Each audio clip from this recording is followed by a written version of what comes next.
Her name was Carol. She was 63 years old, and she had done everything right. That is the part that matters. Not because it makes the story more dramatic, but because it is the reason she didn't see it coming. People who have done everything right don't expect to lose everything. That feeling of safety, the one that comes from decades of careful decisions, that feeling is exactly what made her vulnerable. This is a documentary about what happens when trust and money meet inside a family. It is told here so that you can recognize it, name it, and protect yourself, because the pattern in Carol's story is not rare. It repeats quietly, across dinner tables and phone calls and bank transfers, all over this country, every single year. If you watch this to the end, you will understand why it happens, how it progresses, and what the exact moment of no return looks like. Not to judge Carol, not to explain what she should have done differently, but so that, if this ever begins to happen to you, you will already know what it is. The last transfer happened on a Tuesday. Carol sat at her kitchen table, the same table where she had helped her kids with homework, where she had paid bills for 30 years, where she still drank her coffee every morning before anyone else in the house was awake. She opened her banking app. She looked at the number. She did the math she had been avoiding for 3 weeks. And then she closed the app without transferring anything, set the phone face down on the table, and sat there for a very long time, not because she had finally said no, but because there was almost nothing left to send. To understand what happened to Carol, you have to understand who she was before any of this began. She had worked as a bookkeeper for 27 years at the same regional insurance company. She was good at her job, precise and steady, and she had kept that job through 3 recessions, 2 ownership changes, and 1 very difficult supervisor whom she had quietly outlasted. She retired at 61, 2 years earlier than she had planned, because her husband Raymond had a second stroke and needed care that she couldn't manage from an office. Raymond died 14 months later. She was 62 when she became a widow. The house was paid off. She had $214,000 in her IRA. She had $38,000 in a savings account she thought of as her breathing room. Money she kept liquid so she would never feel trapped. Her monthly expenses ran about $2,100 between her Social Security and a small pension from the insurance company. She brought in $2,640 a month. She was not wealthy, but she was stable, and after decades of worry, stability felt like the most precious thing in the world. She had 2 children, a daughter named Rachel, who lived in Oregon and called on Sundays, and a son named Daniel, who lived 40 minutes away and stopped by on most holidays. She loved them both. She did not love them the same way. That is not an unusual thing for a parent to admit privately, even if they never say it out loud. Rachel had always been independent, self-sufficient in a way that Carol respected and occasionally felt a little hurt by, if she was being honest with herself. Daniel was different. Daniel had needed more for longer, and Carol had always been the one who gave it.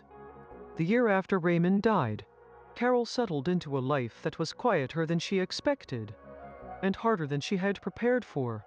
Grief does that. It doesn't announce itself with drama. It arrives as a kind of background static, a persistent low-frequency hum underneath everything ordinary. She cooked dinner for 1. She watched television shows she had already seen. She called Rachel on Sundays and talked about the weather and the garden and politely avoided the subject of how she was really doing. She was fine. She kept telling herself that. She was fine. Daniel called on a Wednesday evening in March, about 18 months after Raymond's funeral. He sounded upbeat.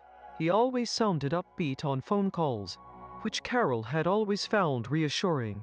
He said he wanted to come for dinner that weekend.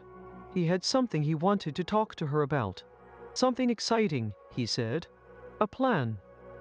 Carol made his favorite meal, pot roast and roasted carrots, and set the table the way she used to when the kids were small. with the cloth napkins she only brought out for company. Daniel was 41. He had worked in sales for most of his adult life, moving between companies every few years, always with a good reason for the change, always on the verge of something bigger. His wife, Melissa, worked as an office manager at a dental practice. They had 2 kids in middle school and a mortgage with 5 years left on it. Over pot roast, Daniel explained his plan. He had been approached by a former colleague, someone he trusted, someone he'd worked with for years, who was starting a small logistics company. Ground floor opportunity, modest startup costs. Daniel had done the research. He believed in it. He needed $18,000 to buy in as a partner. He was not asking Carol for a gift. He was very clear about that. He was asking for a loan. He would pay her back within 2 years, with interest. He had written up a rough repayment schedule on a yellow legal pad, which he slid across the table with the quiet confidence of a man who believes in his own plan. Carol looked at the paper. She looked at her son. She thought about the $38,000 in her savings account. She thought about the word breathing room. She thought about what Raymond would have said. And then she thought about Daniel's face when he was 9 years old, coming home with a broken bicycle he had tried to fix himself, showing her the damage with that particular expression of hopeful embarrassment she had never been able to resist. She said she would think about it. She thought about it for 11 days. She called Rachel once, obliquely, without mentioning the amount. Rachel said, "Mom, just be careful. You know how Daniel is." Carol said she knew. She thanked her and changed the subject. She did not consult a financial advisor. She had never had one. Raymond had always handled the big decisions. And after he died, she had managed by being conservative, by not touching things she didn't understand. She transferred $18,000 to Daniel's checking account on a Thursday afternoon. He called her that evening. He said, "Mom, I swear, this is going to be the thing that changes everything for us." She believed him. She wanted to believe him. Those are not always the same thing. But in that moment, they felt like they were. For 3 months, Daniel came to dinner almost every other week. He texted more than he had in years. He sent her pictures of the kids. He brought her flowers once, for no reason, which was so unlike him that she kept the flowers until they crumbled. He gave her small updates on the business. Things were moving. The partner was working on contracts. There were delays, as there always are with startups, but nothing unusual. Carol noticed that she felt useful again. That is the word she would use later, when she was trying to explain it to herself. Useful, not needed in the heavy way she had been needed when Raymond was sick, but connected in a way that mattered. The low-frequency hum got a little quieter. In July, Daniel called on a Tuesday. Not his usual time. His voice was different, not panicked but compressed, like someone trying to stay calm. He said there had been a complication. His business partner had encountered a cash flow issue. A contract they were counting on had been delayed by 60 days. In the meantime, they needed to cover payroll for 2 employees, or the company would lose them. It was a short-term problem. It would resolve in 2 months. He needed $6,000. Carol felt the first flicker of something she could not immediately name. She asked a few questions. Daniel had answers for all of them. They were reasonable answers, the kind of answers a person gives when they have thought through the problem and genuinely believe in the solution. She transferred $6,000 the following morning. The total was now $24,000, against her $38,000 in savings. And now, looking back, she knows exactly when it started. It was not the $18,000. That felt like a decision, something she had chosen with her eyes open. After thought, however imperfect, it was the $6,000. Because the $6,000 was different. It did not come from deliberation. It came from momentum, from the feeling that she was already in, that the $18,000 only meant something if it worked. And it could only work if she kept the company alive long enough for it to work. That is a very specific kind of trap. Not dishonest, not manipulative, just the natural gravity of sunk cost, pulling quietly, without anyone having to ask for it. She transferred the money, and she did not let herself feel the flicker. The delayed contract did not come through in 2 months. Daniel called in September with a longer explanation. His partner had been dealing with a health issue, nothing serious, but it had slowed things down. They were renegotiating the contract. The numbers were actually better now. The opportunity was bigger than they'd originally expected. But they needed to hold on until December. And to hold on, they needed to cover operating costs. He needed $9,000. Carol sat at the kitchen table while he talked. She looked at the clock on the microwave. She watched the colon between the hours and minutes blink. On and off. On and off. She said, "Daniel, I have to be honest with you. I'm starting to feel uncomfortable."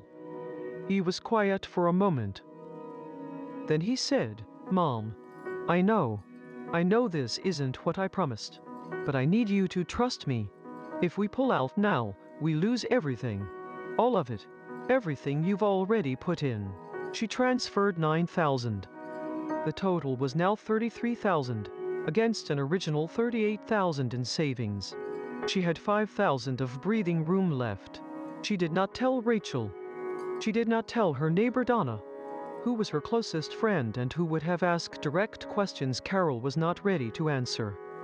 She told herself that this was family, that family is different from strangers, that you don't abandon your son when he needs you, that Raymond would have done the same thing, that the money would come back. She told herself these things with the quiet urgency of someone who suspects they may not be entirely true. In November, Daniel came in person, not for dinner, just to talk. He sat at the kitchen table in his coat and did not take it off, which Carol noticed. He said the business had hit a serious problem. His partner, it turned out, had not been fully transparent about the company's existing debts. The contract they had been waiting on had fallen through entirely. There was still a path forward, a new investor was interested, but it required Daniel to demonstrate his own commitment by putting in more capital. He needed $22,000. Carol looked at him for a long time. She said, "Where am I supposed to get $22,000, Daniel?" "I have $5,000 in savings." He said, "Mom, there's the IRA." The silence in the kitchen lasted a very long time. She had $214,000 in that IRA when she retired. She was 63 years old.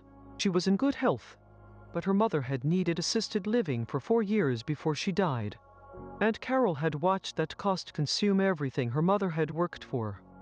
The IRA was not savings. The IRA was her future. The IRA was the difference between being cared for and being a burden. Daniel knew this. He had been in this house for 40 years. He knew what that money was. He sat at the table and he made the case for why it was the right move. And every sentence was technically reasonable. And underneath every sentence was the unspoken fact that she had already given $33,000. And if she stopped now, that money was simply gone. She said she needed to sleep on it. He said, "The window on this investor closes in 4 days." She did not sleep that night. She withdrew $22,000 from the IRA. She paid the early withdrawal penalty and the taxes on it. The actual cost to her, accounting for those deductions, was closer to $28,000 in real retirement value. She transferred $22,000 to Daniel. The total she had given him was now $55,000. She had $5,000 in savings, and a retirement account that had dropped from $214,000 to just under $192,000. Before penalties, she told herself it was almost over. 2 weeks after the IRA withdrawal, on a Sunday morning, Carol called Rachel. She had decided, without quite deciding, that she was going to tell her. Not everything, just enough to hear how it sounded out loud. She got through the first part, the original $18,000, before Rachel went quiet in a way that felt different from ordinary silence. Rachel asked, carefully, "Mom, what has Daniel actually shown you about this business?" "Like documents?" A business license? Anything in writing? Carol said that she had seen the repayment schedule on the legal pad. Rachel said, "Has he given you anything else?" Carol realized, sitting there at the kitchen table with the phone against her ear, that the answer was no. She said, "He's my son, Rachel. I know him." Rachel said, "I know he's your son. But Mom, is he really who you think he is?" Carol heard herself say, "Are you really who you say you are?" She did not say that to Rachel. She said it out loud, quietly, to herself, after the call ended. She sat with the question. And then she called Daniel. And he answered on the second ring, warm and certain, with an update that sounded like progress. And she let herself believe it, because the alternative was something she was not ready to look at directly. Not yet. He called in December with a final ask. The investor had come through, but there was a bridge gap. He needed $14,000 to close it. After this, he said, the business would be self-sustaining. After this, the repayments would begin. Carol picked up a pen from the counter and held it in both hands. She did not say anything for a very long time. She could hear her own breathing. She set the pen down and picked it up again. Her hands were very still. Then she walked to the window above the sink and looked out at the backyard. The dormant garden. The bare branches of the oak tree Raymond had planted when Daniel was born. And she stood there until her breathing slowed. She said, "Let me call you back." She did not call him back that day. She called him back 4 days later. She said no. She said it quietly, without explanation, in a voice she did not entirely recognize as her own. She said no, and she said she was sorry, and she asked him to please stop calling for a little while.